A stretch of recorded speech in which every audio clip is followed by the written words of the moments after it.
দেবী সরস্বতীর বাহন হংস কেন?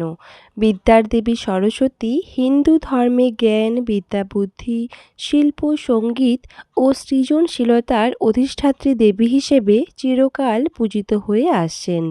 ভারতীয় সংস্কৃতি ও বিশেষত বাঙালি সমাজে দেবী সরস্বতীর স্থান অত্যন্ত গৌরবের।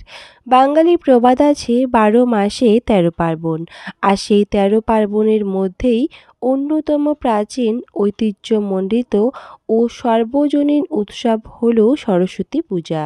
মাঘ মাসের শুক্ল পঞ্চমী তিথিতে এই পূজা অনুষ্ঠিত হয় এবং এই দিনটি বসন্ত পঞ্চমী নামেও পরিচিত।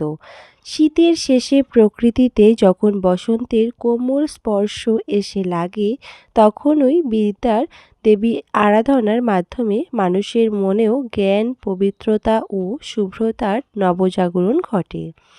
দেবী সরস্বতী শুধুমাত্র একটি দেবী মূর্তি নন, তিনি জ্ঞানের প্রতীক, বিবেকের প্রতীক এবং আত্মশুদ্ধির প্রতীক। তার রূপ, বাহন, অলঙ্কার, বস্ত্র প্রতিটি উপাদানের মধ্যেই গভীর দার্শনিক তাৎপর্য লুকিয়ে আছে। তিনি শুভ্রবর্ণা, শুভ্রবসনা, হংস বাহনা এবং বীণাপাণি। এক হাতে বীণা, অন্য হাতে পুস্তক, এই রূপেই তিনি আমাদের চেতনায় চিরস্থায়ী হয়ে আছেন। এই প্রতিটি উপাদান আমাদের জীবনের জন্য একটি করে মূল্যবান শিক্ষা বহন করে। দেবী সরস্বতীর শুভ্র বা সাদা বর্ণের তাৎপর্য অত্যন্ত গভীর। সাদা রং মানে শুধু বাহ্যিক শুদ্ধতা নয়, এটি অন্তরের পবিত্রতার প্রতীক। শ্রীমদ্ ভগবদ্ গীতার ১৪দশ অধ্যায়ে ৩টি গুণ সত্ত্ব, রজ ও তম এর কথা বলা হয়েছে। এর মধ্যে সত্ত্বগুণকে বলা হয়েছে সর্বাধিক নির্মল ও পবিত্র। গীতায় বলা হয়েছে তত্র সত্ত্বত নির্মলা তাৎ, অর্থাৎ সত্ত্বগুণ নির্মলার প্রতীক। আবার বলা হয়েছে সত্তাৎ সৎ জায়তে জ্ঞানং, সত্ত্বগুণ থেকেই জ্ঞান জন্ম নেয়। দেবী সরস্বতী যেহেতু জ্ঞানের অধিষ্ঠাত্রী দেবী, তাই তিনি সর্বশুক্লা, দোষহীনা এবং পবিত্রতার মূর্ত প্রতীক। এই শুক্লবর্ণ আমাদের জীবনেরও একটি আদর্শ নির্দেশ করে। বিদ্যার প্রকৃত উদ্দেশ্য কেবল তথ্য অর্জন নয়, বরং চরিত্র গঠন, আত্মশুদ্ধি ও বিবেকের বিকাশ। দেবী সরস্বতীর শুক্লবর্ণ আমাদের শেখায় যে জ্ঞান অর্জনের সঙ্গে সঙ্গে মনকে পবিত্র ও স্বচ্ছ রাখা অত্যন্ত জরুরি। বিদ্যা যদি অহংকার, হিংসা বা অসৎ উদ্দেশ্যে ব্যবহৃত হয়, তবে তা কখনোই কল্যাণকর হয় না। তাই দেবী জ্ঞান দান করেন, কিন্তু সেই জ্ঞান সত্ত্বগুণে ভরপুর।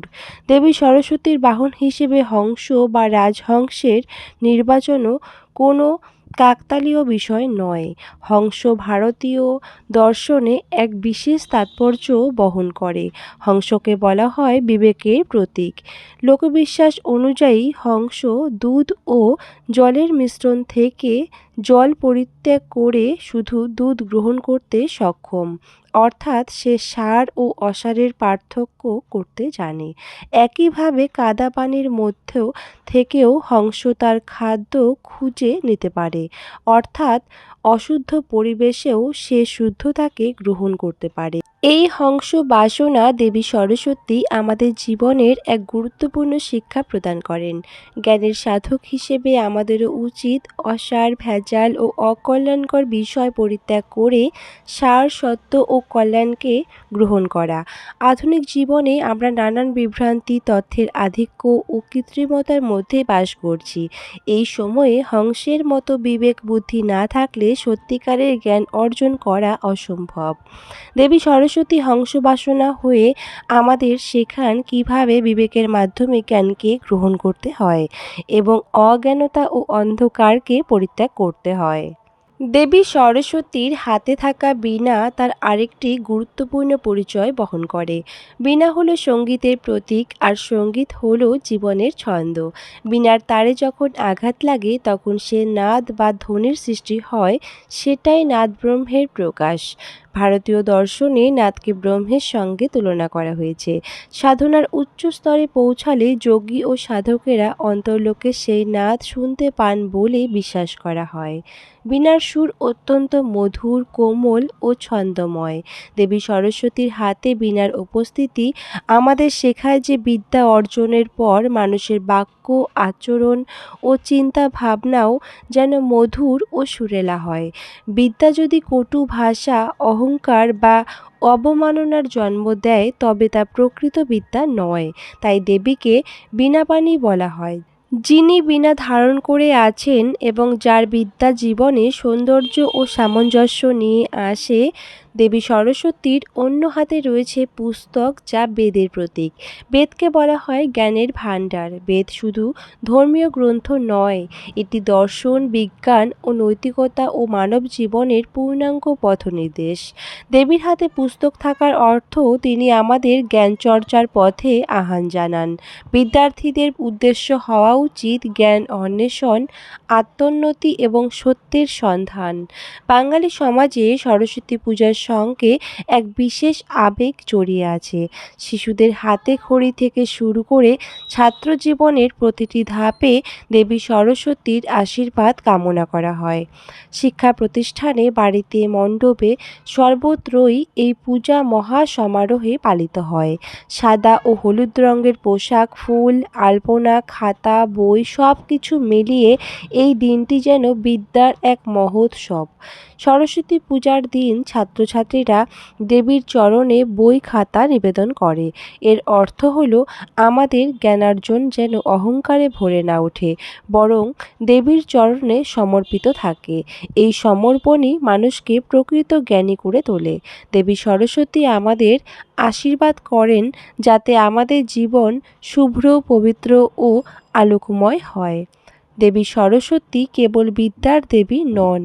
তিনি আমাদের নৈতিক শিক্ষা দেন, বিবেক জাগ্রত করেন এবং জীবনে ভারসাম্য বজায় রাখতে শেখান।